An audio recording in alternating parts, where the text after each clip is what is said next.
Why I decided to go by Alakazam. Because you think you might mess it up. Yeah, well, I didn't want my name to get in the way of it. I wanted Okay. people to like hear the music and then see if they could build a relationship with it. And then if they found out afterwards that that's who I was, cool, because now we've got them. As opposed to be like, oh, why does Sal Masekela think he can make music, you know? Yeah. I didn't want to deal with any of that. Yeah. I just want to know, how did you keep in touch musically with regards to what we have here and what you were exposed to in America? I mean, obviously listening to your dad's music, but any other ways? No, it was always through my father. You Yeah. know? I mean, I grew up on the road with my dad, you know, and playing. I grew up being on the road and traveling with my father, and traveling with South African musicians. And, you know, I was an understudy in the play Serafina that when I was a little kid, so I was always around young South African kids who Yeah. were playing and sharing music with me. And so I was always getting these little drips of what my South Africanness Yes. was, and Yeah, they were yeah, yeah. slowly bringing it out in me. But I was, you know, I grew up an American kid, so it really was something that took time. And when I first came here in 1991, after my father moved back in 1990, I was his road manager for his tour, and that's really when I got to bathe in it for the first time. He did this a homecoming tour with two bands, Sanko Mota and Bayete. Sanko Mota, are you still trying to catch up, or you're already there? What's that? Are you still trying to catch up with regards to? I'll be catching up for the rest of my life. you know? Yeah, yeah. So every time Okay. every time I come home is another time where I'm humbled to sort of Because trends differ, isn't it? yeah, From where it's you're based in the constantly- world. Yeah. it's constantly Yeah. changing and shifting, and my influences come from so many Mm. different directions that I just take, you know,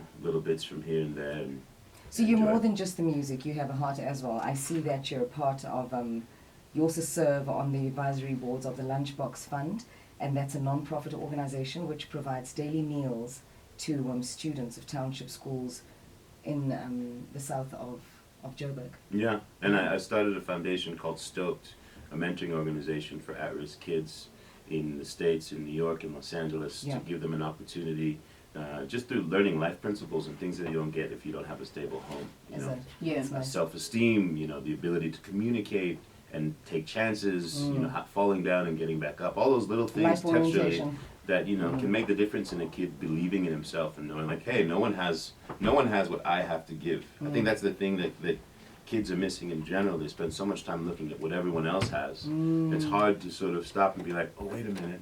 I don't have to pretend to be anyone else. Like, no one else is me. So that's what we try and do. Sal, is there a particular producer that you'd like to work with in this country that you love?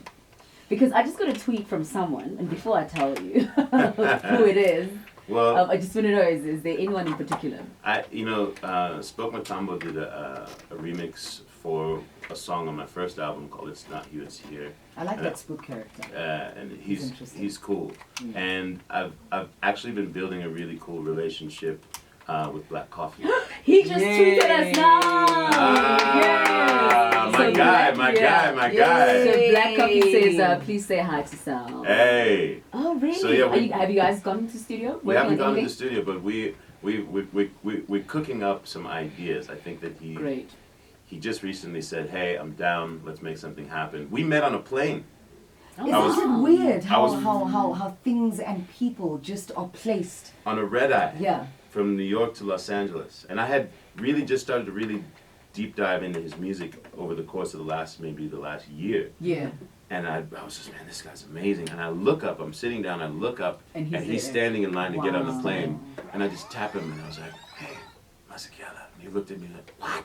He knows me. And we connected in baggage claim That's afterwards, incredible. and we've stayed in touch ever since. But you know, the universe works in strange Oh, ways. That's you know, the absolutely. thing, that's the Absolutely. vibe. All So the we're going to wrap time. this up because we have to go into a mix by our naked DJ. A few last questions to wrap this up. How do you like your eggs, fried or scrambled? Over medium. Over medium. How do you like your women, dark or light?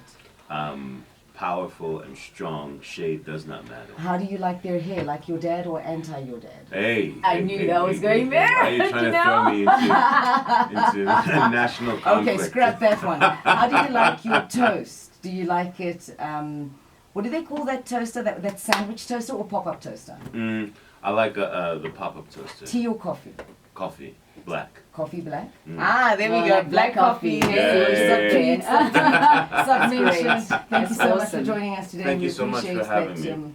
you took the time out to pop into studio to hang with us. I'm looking forward to it. And Such a- everyone, get your tickets to Afropunk. Afropunk, December, right? December 30th Let's and plan 31st. it. New Year's Eve in Josie is going to be Yay. lit AF. We are going to be there. 20 minutes after 11 o'clock, this is The Bridge. Soul Cell Masekela out of the studio. What a random encounter. Naked is in the studio with Naked his is getting clothes ready on. on the ones in